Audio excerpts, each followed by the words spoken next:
Saya Nadir. A few moments later.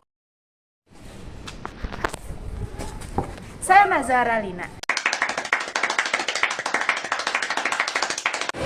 Jadi, lem kanji merupakan salah satu contoh koloid yang dapat kita temukan dalam kehidupan sehari-hari. Dan lem kanji ini terbuat dari tepung kanji atau pati yang dicampur dengan air, lalu dipanaskan hingga adonannya menjadi kental. Secara ilmu kimia, campuran antara pati dan air tidak membentuk larutan sejati, tetapi membentuk sistem koloid. Koloid merupakan campuran heterogen antara dua zat atau lebih, berukuran berkisaran 1-100 nanometer dan terdispersi merata dengan zat lainnya. Tujuan pembuatan lem kanji ada 4, yaitu yang pertama, untuk mengetahui cara pembuatan lem kanji dari bahan sederhana yaitu tepung kanji. Yang kedua, untuk mengetahui bahwa lem kanji merupakan koloid tipe sol. Dan yang ketiga, untuk mengamati perubahan sifat campuran saat lem kanji dipanaskan dengan air panas. Dan yang terakhir, untuk mengetahui lem kanji sebagai bahan perangkat dalam kehidupan sehari-hari.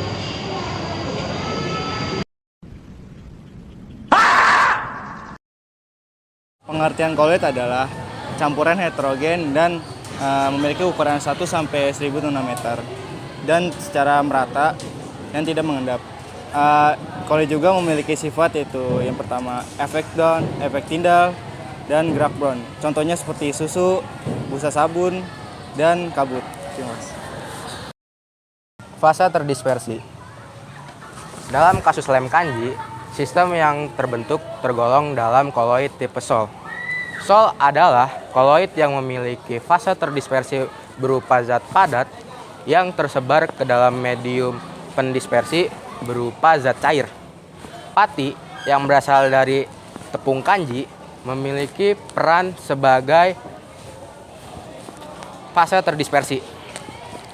Ketika dipanaskan dengan air, butiran-butiran pati tidak terlarut dengan sempurna, tetapi pecah, mengembang, dan menyebar ke seluruh medium air dengan ukuran partikel koloidal. Oleh karena itu, campuran yang terbentuk bukanlah larutan, melainkan koloid. Air dalam campuran ini berfungsi sebagai medium pendispersi.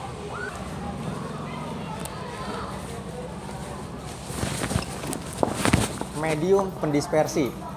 Medium pendispersi pada lem kanji adalah air.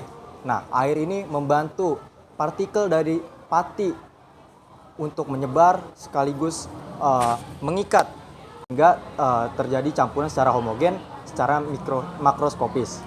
Nah, kombinasi antara padatan atau pati dengan cairan yaitu air akan menghasilkan salah satu jenis koloid yaitu sol.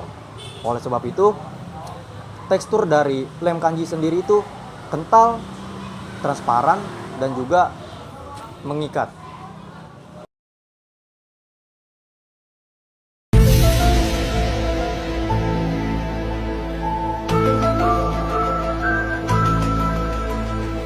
Bahan untuk membuat lem kanji yang pertama ada lem fox, yang kedua tepung, yang ketiga ada air.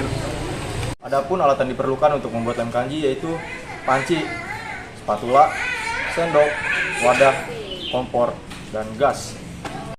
Siapkan alat dan bahan seperti sendok, tepung sagu, dan wadah. Lalu masukkan tepung sagu ke dalam wadah sebanyak 3 sendok makan.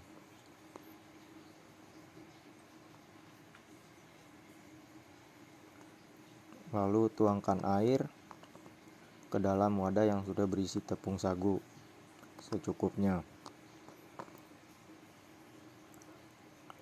Lalu aduk.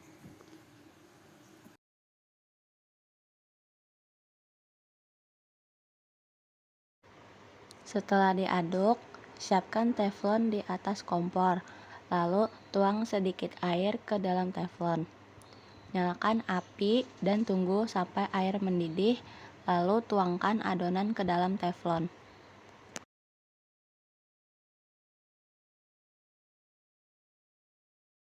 Lalu aduk adonan hingga mengental dan menjadi lem kanji.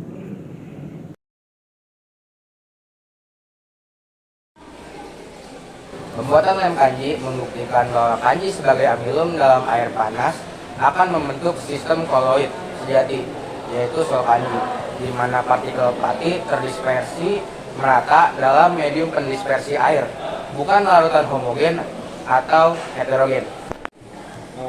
Campuran kental dan stabil seperti lem menunjukkan prinsip dasar koloid, yaitu ukuran partikel antara larutan dan suspensi dengan kanji sebagai fase terdispersi dan air sebagai pendispersi. Selamat masuk.